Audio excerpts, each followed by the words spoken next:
জমজমের পানিতে দুইটি দোয়া পরে সন্তানকে খাওয়ান, আপনার সন্তানের মেধা শক্তি আল্লাহ রাব্বুল আলামিন প্রখর থেকে প্রখর করে দিবেন। এই জমজমের পানি সাধারণ কোনো পানি নয়। ইবনে হাজার আসকালানী রাহিমাহুল্লাহ একদা জমজমের পানি খেয়েছিলেন এই নিয়তে যাতে তার স্মৃতিশক্তি হাফেজ শামসুদ্দিন জাহাবির পর্যায়ে পৌঁছে যায়।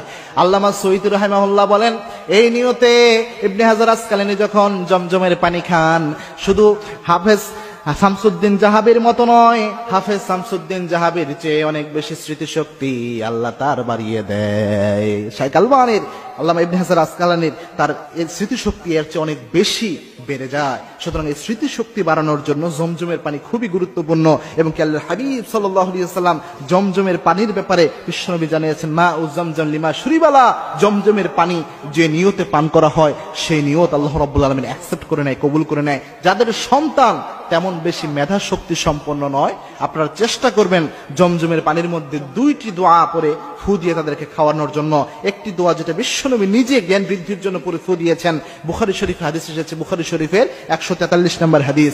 ইবনে আব্বাস রাদিয়াল্লাহু তাআলা আনহু একদা বিশ্বনবী সাল্লাল্লাহু আলাইহি ওয়াসাল্লামের কাছে আসলেন, তাকে দোয়ার জন্য নিয়ে আসা হলো। আল্লাহর হাবিব সাল্লাল্লাহু আলাইহি ওয়াসাল্লাম ইবনে আব্বাসের মাথায় হাত দিয়ে দোয়া পড়লেন, আল্লাহুম্মা ফাক্কিহু ফিদ্দীন, আল্লাহুম্মা ফাক্কিহু ফিদ্দীন। অন্য বর্ণনায় এসেছে আল্লিমহু তাওয়িল। এই দোয়া পড়ে বিশ্বনবী সাল্লাল্লাহু আলাইহি ওয়াসাল্লাম তার মাথায় ফু দিলেন। আপনি যদি শুধু জমজমের পানিতে আল্লাহুম্মা ফাক্কিহু ফিদ্দীন এই দোয়াটুকু পরে ফু দিয়ে আপনার সন্তানকে খাওয়াতে পারেন, আপনার সন্তানের মেধা শক্তি 100% আল্লাহ রাব্বুল আলামিন বাড়িয়ে দিবেন। 2 নাম্বার হচ্ছে মূসা আলাইহিস সালাম যে দোয়াটা করেছিলেন তার মেধাকে বাড়ানোর জন্য, যেটা সূরা তোহায় 114 নম্বর আয়াতে আল্লাহ রাব্বুল আলামিন উল্লেখ করে দিয়েছেন। আল্লাহ রাব্বুল আলামিনের কাছে মূসা ইসলাম দোয়া করেন, রব্বি জিদনি ইলমা। এই দোয়াটা যদি আপনি করতে পারেন, বিশ্বনবী জানিয়েছেন আপনার জ্ঞানকে আল্লাহ বাড়িয়ে দিবেন। আপনার জ্ঞান বৃদ্ধির জন্য এই দোয়াটা অনেক বেশি কার্যকরী। এবং জমজমের পানির সাথে খাবেন। এবং কি আল্লাহর হাবিব সাল্লাল্লাহু আলাইহি ওয়াসাল্লাম সব পানি বসে খেতেন, কিন্তু জমজমের পানি আল্লাহর হাবিব সাল্লাল্লাহু আলাইহি ওয়াসাল্লাম দাঁড়িয়ে খেতেন।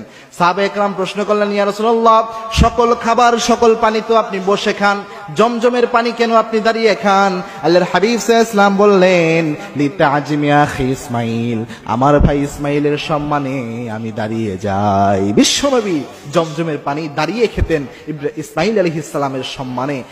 এজন্য দাঁড়িয়ে খাওয়াটাই এটার সুন্নাহ। সুতরাং যখনই জমজমের পানি খাবেন দাঁড়িয়ে খাবেন এবং একটা নিয়ত করে খাবেন, কিবলামুখী হয়ে একটা নিয়ত করে জমজমের পানিটা পান করবেন। আল্লাহ রাব্বুল আলামিন এর বারাকা ইনশাআল্লাহ দান করবেন। দেখেন, এই আমলগুলোর ব্যাপারে আমরা তেমন ওয়াকিবহাল নই। এই আমলগুলো আমরা গুরুত্ব সহকারে সিনসিয়ারলি আমরা নেই না, এবং কি দোয়াগুলো আমরা করি না। মনে রাখবেন, এই সিনসিয়ার দোয়া লাইক এ মিসাইল হামলা করলে যেমন মিস হয় না, দোয়ার মতো দোয়া করতে পারলে সেই দোয়া আল্লাহ রাব্বুল আলামিন খালি হাতে ফেরত দেয় না। এই দোয়াগুলো অবশ্যই সিনসিয়ারলি ইয়াকিনের সাথে মনের মধ্যে দৃঢ় বিশ্বাস নিয়ে আমাদের করা উচিত। তাহলে আল্লাহ রাব্বুল আলামিন এর বারাকা আমাদের দান করে দিবেন।